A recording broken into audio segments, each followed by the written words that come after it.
రోజు ముఖ్యమంత్రి జగన్మోహన్ రెడ్డి గారు వైసీపీ పార్టీ తరఫున హత్యా రాజకీయాలు ప్రోత్సహిస్తూ రోజు కడపలో ఎంపీ అభ్యర్థిగా వివేకానంద రెడ్డిని హత్య చేసిన వాళ్ళకే టికెట్ ఇవ్వడం జరిగింది. ఇదే తట్టుకోలేకపోయారు.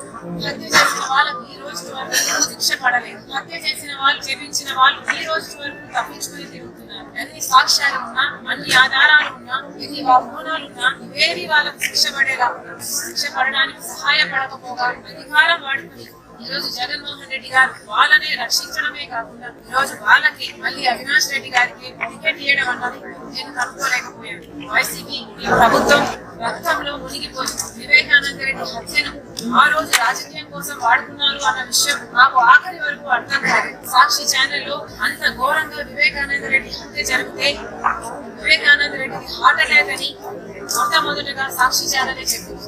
ఎందుకు అన్న విషయం ఆ రోజు నాకు అర్థం కాలేదు. వివేకానంద రెడ్డి హత్య విషయంలో ఎన్ని ఆధారాలు ఉన్నప్పటికీ కూడా అదే హంతకులు పదే 5 సంవత్సరాలుగా వెనుకొచ్చాడు జగనన్న గారు. ఇవన్నీ ఒక ఎత్తు అయితే అసలు ఈ కడప ఎన్నికల్లో మళ్ళీ ఆయనకి టికెట్ ఇవ్వడం ఇంత తెలిసి కూడా, ఇంత ఘోరమని తెలిసి కూడా, ప్రజలు హర్షించరు అని తెలిసి కూడా ఎంత అహంకారం కాకపోతే మళ్ళీ అదే అవినాష్ రెడ్డికి జగనన్న గారు టికెట్ ఇస్తారు.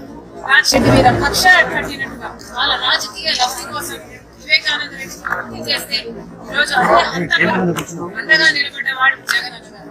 మరి రాజశేఖర రెడ్డి గారి బిడ్డగా నేను ఏం చేయాలి? రాజశేఖర రెడ్డి గారి తమ్ముడి విషయంలోనే నేను న్యాయం చేయలేకపోతే ఇంకా ప్రజలకు ఏం న్యాయం జరుగుతుంది? రాజశేఖర రెడ్డి గారి తమ్ముడు బిడ్డ సునీత న్యాయం కోసం ఈ రోజు వరకు కూడా కోట తిరుగుతుంది, గడప గడప తిరుగుతుంది. ఎక్కడ వీలైతే అక్కడ న్యాయం చేయండి, న్యాయం చేయండి అప్పటి వరకు కూడా అడుగుతూనే ఉంది. అసలు కనికరం లేదా? అసలు వాళ్ళని హంతకులు అంటున్నారే, అసలు మీకు హృదయం అన్నదే లేదా? ప్రజలందరూ గమనిస్తున్నారు. ఎంత మటుకు న్యాయం, ఎంత మటుకు సులభమో ప్రజలు గమనించారు. ఈరోజు నేను ఎంపీగా నిలబడడానికి కారణం అటు వైసీపీ పార్టీ జగనన్న గారు అవినాష్ రెడ్డిని ఎంపీగా నిలబెట్టారు కాబట్టి, ఇది అన్యాయం కాబట్టి, హత్య రాజకీయాలు మేము విరుద్ధం కాబట్టి, ఒక హంతకుడు హత్య చేపించిన వాళ్ళు మళ్ళీ చట్ట సభల్లోకి వెళ్ళకూడదు అన్న నిర్ణయం తీసుకుని ఈరోజు నేను రాజశేఖర రెడ్డి బిడ్డను కడప ఎంపీగా నిలబడడం జరుగుతుంది. ప్రజలందరూ ఆలోచించాలి. రాజశేఖర రెడ్డి గారు కొడుకైనది రాజశేఖర రెడ్డి గారి ఆశయాలను నిలబెట్టాలని చెప్పిన జగనన్న గారు ఒక్క అవకాశం ఇవ్వండి అన్నారు. ప్రజలు నమ్మారు. ఒక్క అవకాశం ఇచ్చారు జగనన్న. రాజన్న రాజ్యం తెస్తానన్న జగనన్న గారు రాక్షస రాజ్యం తీసుకొచ్చారు. ఒక్క అవకాశం ఇవ్వండి, నేను స్పెషల్ స్టేటస్ తీసుకొస్తాను అని చెప్పాడు జగనన్న గారు. ఆయన స్వప్న యోజనాల కోసం స్పెషల్ స్టేటస్ బీజేపీ పార్టీకి తాకట్టు పెట్టేశారు. ఒక్క అవకాశం ఇవ్వండి. రాజశేఖర రెడ్డి నిజంగా నేను చెప్తున్నాను, కాంగ్రెస్ పార్టీని ఆశీర్వదించండి, కాంగ్రెస్ పార్టీకి మళ్ళీ అవకాశం ఇవ్వండి.